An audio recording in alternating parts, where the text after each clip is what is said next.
Hi guys, it's Kim Rendino, and I'm here today to share a card for Casual Fridays. A lot of you have seen this card on the blog and in Facebook groups. This was made using the Joseph's Coat technique and Catherine Pooler's inks, which really make this very easy. I've done it before, but these inks make it a lot easier. So I'm going to make a card for you today and show you how to do it. I'm going to use Full On Floral from Casual Fridays and one of the new release stamp sets. This one is called So Pretty. So let's get started. So I'm going to start by inking up my piece of paper here with a bunch of the Catherine Pooler inks. I'm going to use daubers, and it's going to be messy and it's going to look bad, and no worries, it really doesn't matter at this point. So just kind of colors here, colors there, colors everywhere is how I'm going to do this.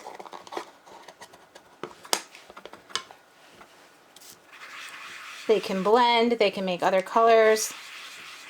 Messy is fine, no worries. And you'll see in the end it's going to look really good. Sorry, I'm a little out of the frame right there. And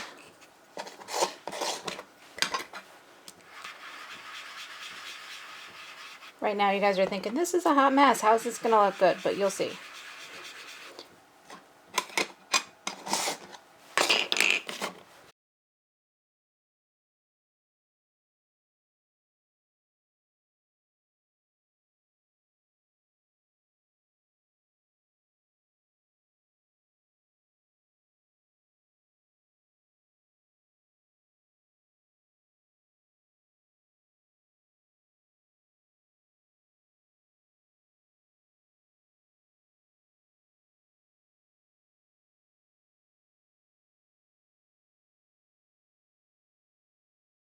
Now I'm just going to set this aside, give it a few minutes to dry, because when we use our Versamark ink to go over top of it, I just don't want it to stick where it doesn't belong.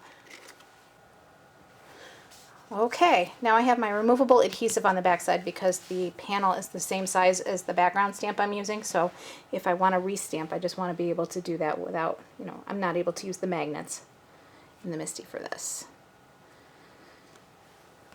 So I'm happy with that. Pick it up and use my Versamark ink.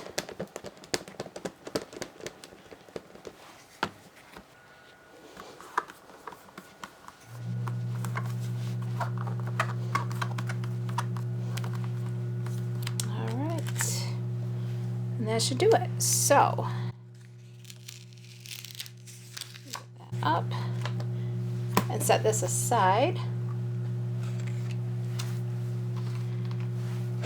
Bring in my clear embossing powder.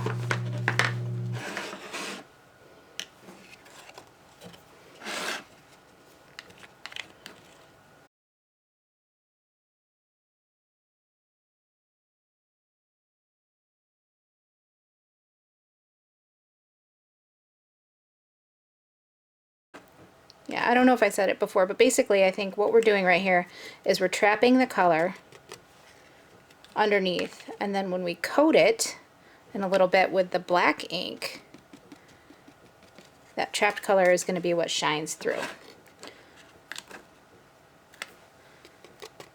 Alright, and now it's time to heat emboss.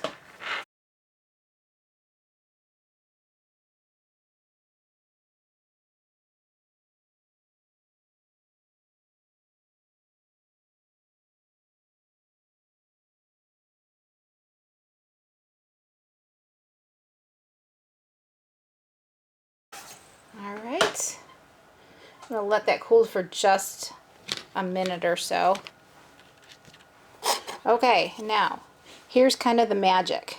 This is Catherine Pooler's Midnight ink, and it is so super juicy. That is kind of what helps this technique work even better. You can do it with another black ink. You can use what you have for sure. But if you have this, it's super juicy, provides a lot of coverage, and fast. So here comes the magic. Okay. Yep, we're ruining our piece. It really looks like we are, I know. We're not, I promise.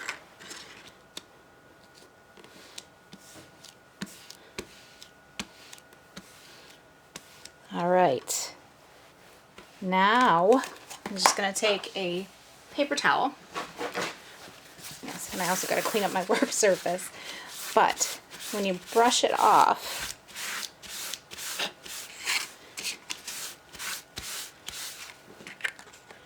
look what you guys are left with.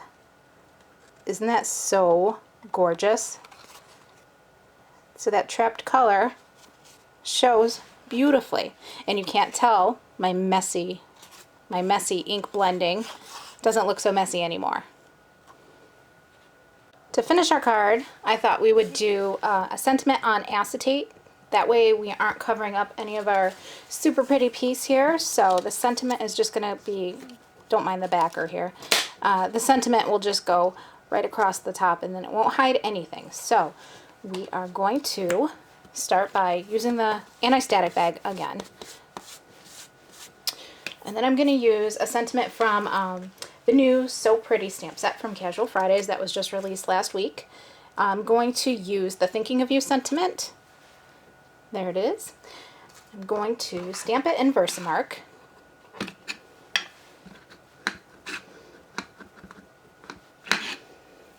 going to try to do it in the center. Of course, working with acetate is a little difficult because you can't see so well. There we go. Right there.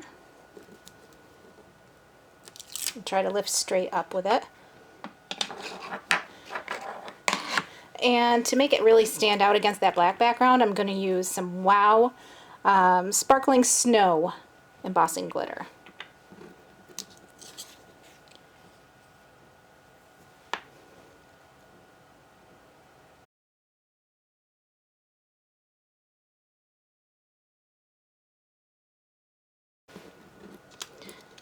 Now, part of the key to using acetate for a sentiment strip is adhering it, and I'm going to show you a trick in just a minute. I'm just going to look at it real close to try to get any stray flecks off that don't belong there.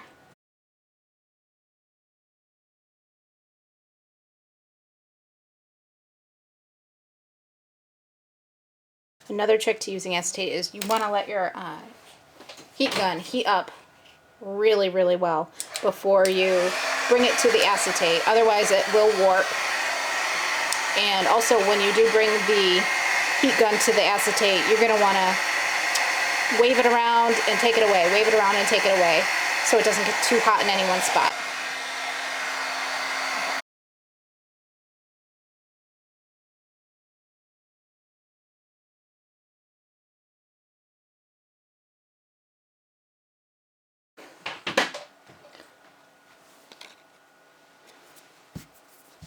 Now remember I said that there was a trick to adhering it, right? So what I found works really, really well is a product called Ken Oliver's Stick It. And it's a real thin double-sided adhesive and it doesn't show through too much. So that's what I've been using to adhere my acetate and it works pretty good. People have been asking me lately what I've been using and this is it. So I'm just going to flip that over. My piece is a little bit bigger than my sentiment strip, so it should stick nicely. I should have probably done this beforehand, but that's okay. So just press it down.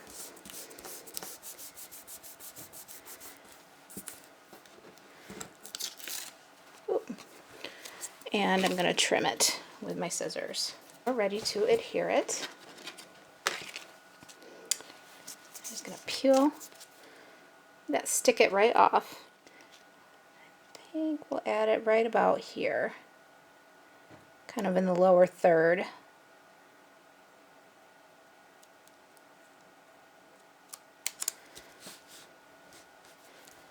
Perfect.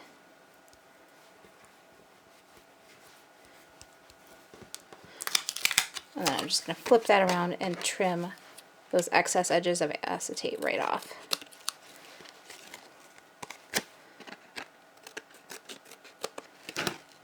And there you go.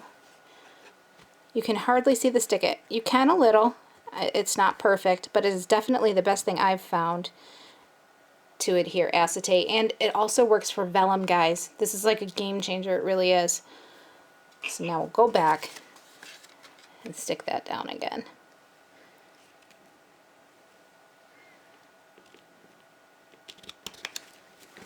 And there we go, our finished card. Thanks for joining me today, guys. If you like what you saw, I would love it if you would subscribe to my YouTube channel. You can find me on Instagram, on Facebook, and of course my blog. Thanks again for stopping by.